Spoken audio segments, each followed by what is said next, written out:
Zvinhu zviya zvatotanga muri Zimbabwe nhasi tadzoka zvekare nemapodcast podcast, but we have a lot to talk about, especially pazvinhu zvese zviri kuitika kunyika yedu katipoti country paZimbabwe. Nhasi mauya makatibatirei? Okay guys, so yekutanga yatinayo panapa iri kunzi mawani arikuita sei ichi alright guys, musati matanga panyaya yese muchataura makangoincluda ZANU-PF vemazoti ZANU-PF iri wrong ndo patonenhirini yangu ndakangonzwa kuti ZANU-PF what do you think inawo nhasi ZANU-PF haimo kana nhasi ZANU-PF iri kutovhura hope itori wrong. Ini ndichero zvese zvatotaura neZANU-PF itori wrong. inogona ine ZANU-PF inogona isina ZANU-PF. Alright, ngatimbonzwa nyaya because ndombaisa pfungwa zvangu. Okay, pane mufesa anonzi vaadzinotizi ZANU-PF. Yes. Ndiani because mazita iwo haako kati mazive mazita ake. Ata nezvei ngatingonanga ndizvino. Okay Tisingataure guys, zita rake. so a ZANU-PF councillor in Gutu has been accused by local residents for looting social welfare food aid. But is it an accusation though? Because tikati ari kuaccuswa inini zvangu nezANU-PF ndinowaziva avatonzi atoma ZANU-PF nechinherera ZANU-PF chacho yekudhara yemazuva ano mugaba ndozvavaiita vakomana vaitotora chikafu vavopa mareal supporters eZANU-PF and the rest vamwe vese vakutonyimwa chikafu chacho because most of the people vanosapota ZANU-PF inzara. Saka makansela vakatozviona vakutry advantage of that. Saka iye ari kutora chikafu achiita sei? Saka zviri kunzi the villagers claim that George Zinotizei, the councillor for Gutu Central Ward 9, has been taking maize intended for food relief, selling it in marked up prices. Oh, akutotengesa ndimuzona. Number one, iye wachatenga rovha. Saka urova iwoyo ndo akutotata kushandisa advantage. Kusakuti ZANU-PF kuZimbabwe aiwa kutozvitaura kuti masapota eZANU-PF echinherera munangagwa pakakatopinda paipa ZANU-PF yakabva yatotiza ZANU-PF checheyo itaiziva yakabva yatotiza. Saka akabva angonhongerera kuti muti cheto tongosarira zvafanira kuti posara nemafufu akasara nemafufu evanhu veZANU-PF. Ndosvaona kuti iko zvine zvinhu zvese ndiri pakada kuti zvakudata nharo kunga muparliament zero.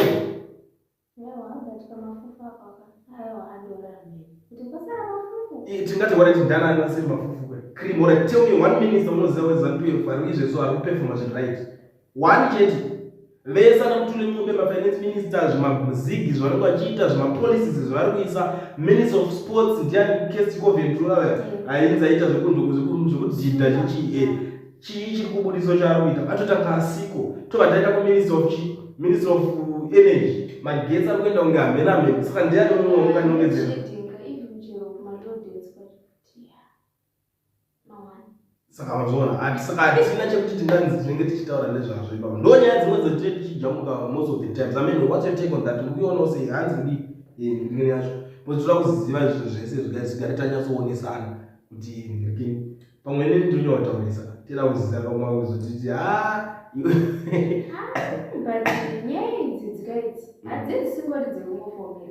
hakuna munhu weZANU-PF anopomerwa nyaya. Munhu weZANU-PF anonzwa nyaya dzake ndidzo kudhara kabva manje ZANU-PF yange yakajaidzwa pakuti media yange isina time yekunyonyota izvozvo ende kwakusati kwane maindependent kana kuti vanhu vemedia vane zvirindi because inini for example kudhila munhu media yakatanga inini ndikuudza kuti if I die kufa kuna basa tine havana sekuru vakatofira kuhondo vachitoda kusunungura nyika what more isusu totadza kutaura zvinhu zvakadhakwa zvinenge zvichiitwa. Saka iko zvino tikatozwa ndingininganaisa toti ngatito ngazvitaurwe chero ZANU-PF munhu akanzi ari kunyeberuka tinotozoda kuzoinvestigata tatombotaura nezvayo nyaya yacho iyoyo. Havanyeberwi vanhu vaya vanotoita zvinorova ende ukatoda kuningira haiwa agona proof yei aiwa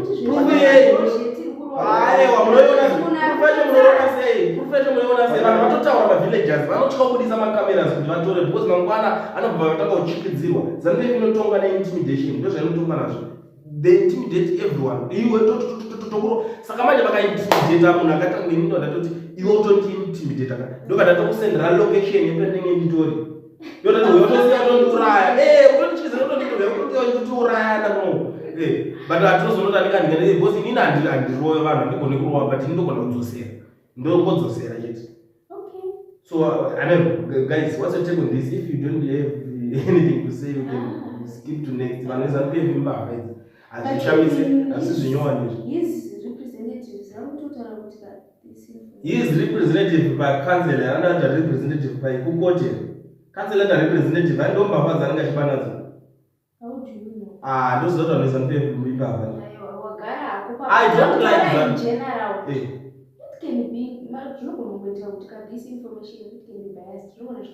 Biased by hakuna chinhu chakadaro because unozoti munhu atopara mhosva wotoona chitopara mhosva anonzi suspect unozviziva kuti munhu atopara mhosva uchitoona vanhu vachitoziva kuti uyapara mhosva as long asati apiwa judgment court anonzi suspect.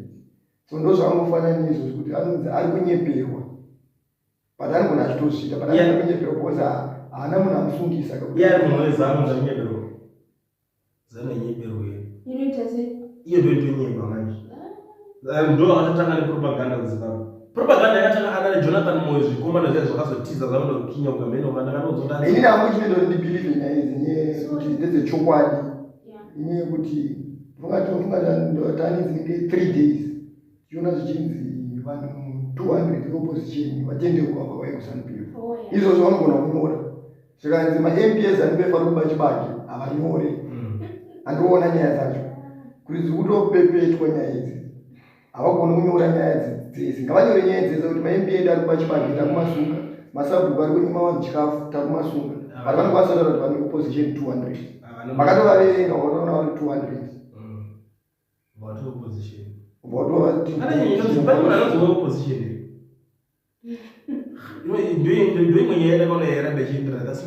hakuna munhu anonzi opposition munhu wese muzimbabwe hakuna munhu anonzi ZANU-PF. ZANU-PF hamuna vanhu organization kasina dhike kutoti muchatoona kuti panext decade ka mungangoita nhirikini yekuti mangobatwa chete kanoparara zvokuti akazongotaurwa nezvako saka hapana zvokuti ndiche ZANU-PF ndezvechi. That's bullshit. Anyway, ngati ndebe nemwe nyaya inopedzera ndatsama ndira manyizo nyaya dzizana. Zvishua nyaya izotopere mushe. Okay guys, so pane zvakunzi $2 a day car park at the civic center, the first such step down tariff parking area in the city and probably in the country. Residents have hailed this as a progressive move which not only accommodates people who work in the city and have to fork out $8 daily in parking fees, but is in tandem with trends all over the world where residents have wide choice of parking options.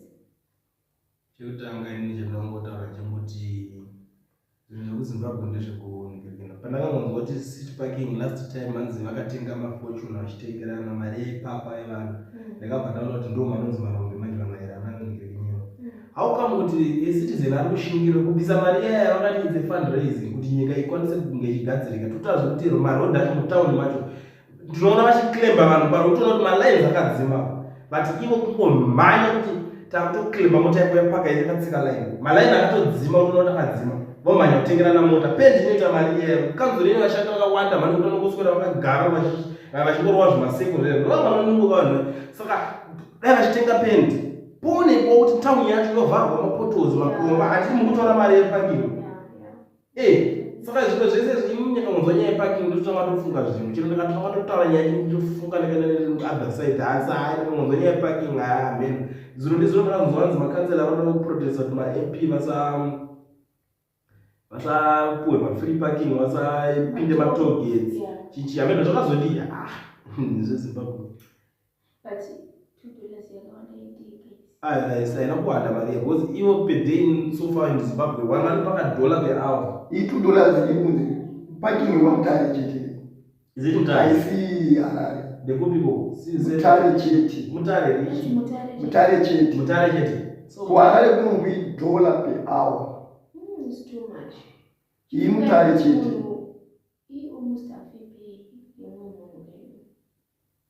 $1 yawa kuroti iwe ukanopaka ukangosvika uchi kana chinzi $1 per hour varitaura kuti iwe ukasvika uchinopaka wakutobhadhara $1 zvekuti iwe uda kumira 10 minutes havanei nazvo. Hai ndichandinongokuudza as long wapaka mutaundi wakutobhadhara. kuZimbabwe kutoita mota kuZimbabwe is more like a crime.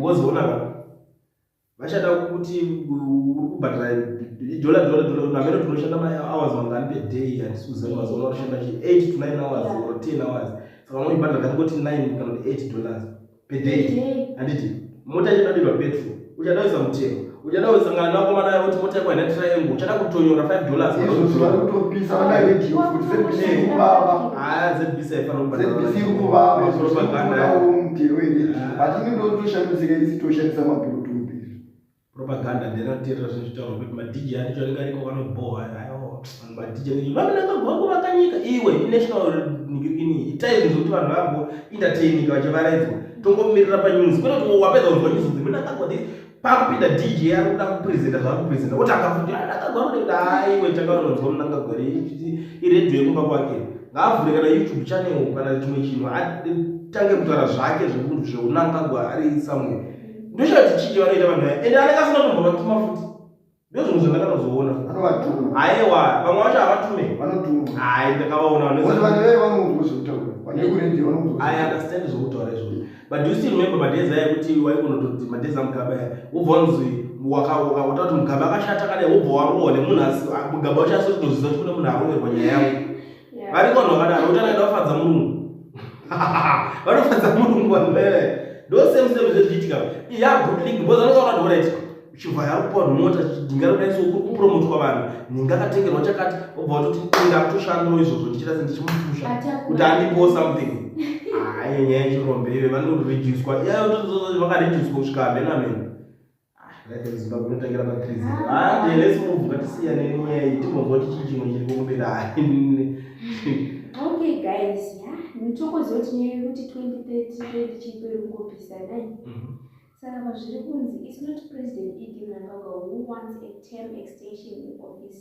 but all 210 members of parliament from all political parties have agreed to extend President Mnangagwa's term beyond 2030 kuzvinozonzi iye asi yakataura sei isizvi titori neproof yekuti akatongodedzera kuti 2030 nenjipo nhasi zvako zvasisi izvo zvakunzi mamp ese zvinonzi mamp ese neasiri ake yes even chero kuti mamp ese ari muparliament ndezana ese no but kana pazviri kunzi even mama ati api akadzimba ese mamp ese ari muparliament yezimbabwe sofa ndezana apedzerana ini nyaya mama acho ndaapi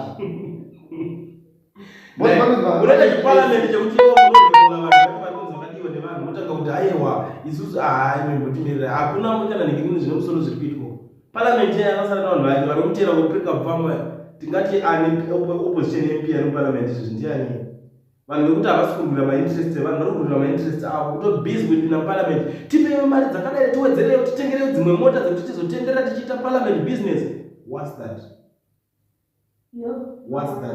hai zvinyaya zvava 2030 izvi aiwo 2030 iye madictator ese zvaanoita anonyembedzera kuti handisi kuda kuita 2030 achitoziva kuti ari kutoda atoziva ndo pakandakatobaya ipapo oinfluenza vanhu vese members api there are no members aiwa guys let me tell you zvikuitika vanhu vaparliament vayavayaka vakapinda politics nenyaya yenzara they are jobless most of them havana kana mabasa vakatozoona mukapitwa vamwe vakuita tumabusiness nenyaya yekupinda kuparliament iko kwanditi nyaya yekuti vanopiwa maloni vachiita zvinhu zvakasiyana siyana vachiwanawo mamwe opportunities those guys vari kutya kuti zvoni paitwe election ya2028 they are against that why because they know kuti vakabetreya vanhu ngakuti election vanoziva kuti vanobva vatobuda paump saka vakasaida kuti ngatisvike 2030 tipostpone election vakutoziva kuti vawedzerwa mamwe makore ekuita sekugara muparliament sevanhu vari jobless ani mazvono ndo nyaya chete iripo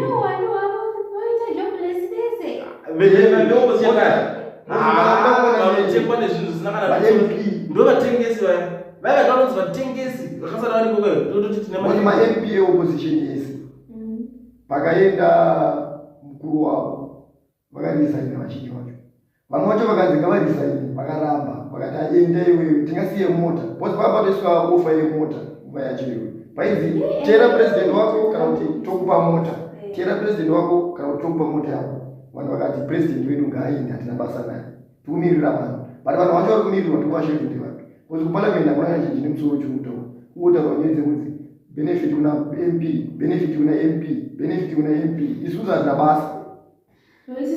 Hatina basa. Because panopera 5 years anenge atodya. Chibogara kuti pamabenefits e5 years anenge aita semu. Ndezvo muZimbabwe chete.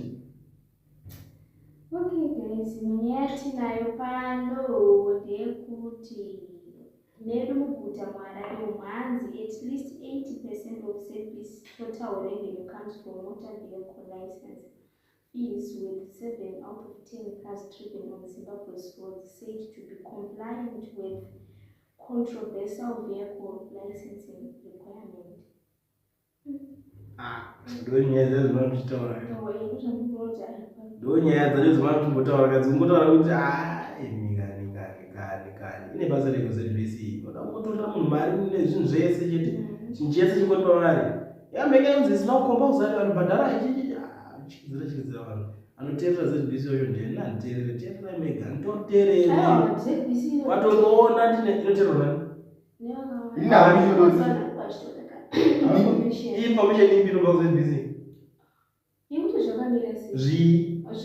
Ungaudzwa zvinhu zvakamira sei ivo vanhu vacho varivo vatinotonzwa kuti vakamira sei? Ungokudza kuti zvakamira sei? Ndikakuziva kuti ndisateerere ZBC. Inotiridzira zveinoda, inotaura zveinoda. I'm still remember vachiti wingijiya imba politics hatisi kumuridza but chief wenjaya iridzwa. Handisi kuziva kuti chief wenjaya anoimba GT kana anoimba chii. Saka ini ndakatozoona kuti ndakutoisawo flash rangu ndotoridza kuti wangu handichabhadhari chimutero chavo. Ndosiyana neZBC. Bozi nini ndakaramba chibhadhara ZBC ndakubhadhara wenje. Ndakubhadhara music zvanoenda kuboard. Not wingiti. Munhu ZBC inofana wese bozi munhu ari kubhadharira mari yake kuti anzwe zvaari kunzwa kuda. Saka havafani kuti isusu votora mari yedu votiridzira zvavari kuda. Voti tikusenza tiri politics. Music ngaidzwe yese zvakafanana. Bozi mari iri kubhadharwa pamota dzese. Zvisinei nekuti mota yacho yakakura sei. Bozi vanhu kutaura chokwadi chekwe vanhu vanosapota ZANU-PF vaya mafollowers eZANU-PF havana mota dzacho. Unoitenga nemota kuti sapota ZANU-PF. Vatori nemota yekuZANU-PF vakatopuhwa. Vese vamunotoona ndosachibva yatoti busy kupa mota. Bozi vatoti dambudziko hombe chero. Ndochaya mota kuvanhu. ZANU-PF kuti usapota ZANU-PF chirombeka chero unoitenga nemota kumunhu weZANU-PF. Kunze kwamaleaders acho totaura zvemafollowers acho vanenge vachingira aiwa zvisiri izvo. Ndozvavari handiya ijambira nyaya yacho ngotindula kuti ZBC pasinemi aiwa kana ameno zvinosiyana guys. Amen haina neta ameno amuchine something to say guys.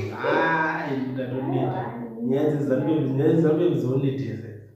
But anyway tomaazodzoka ino part 2 zvamanje tombosiyira panapa because zvamutaura zvike chese chine ZANU-PF tinoswera tane hasha panapa ende munhu tozotanga kutoona kuti uya ritori ini ZANU-PF hatomboide ende kana uchizwa kuti ini ndozvanditori imimi idei kana muchiida I don't care ende imono chingozvitoona panapo chitondoona iwe like video rangu kuti ZANU-PF iboikane ndozvazvitori.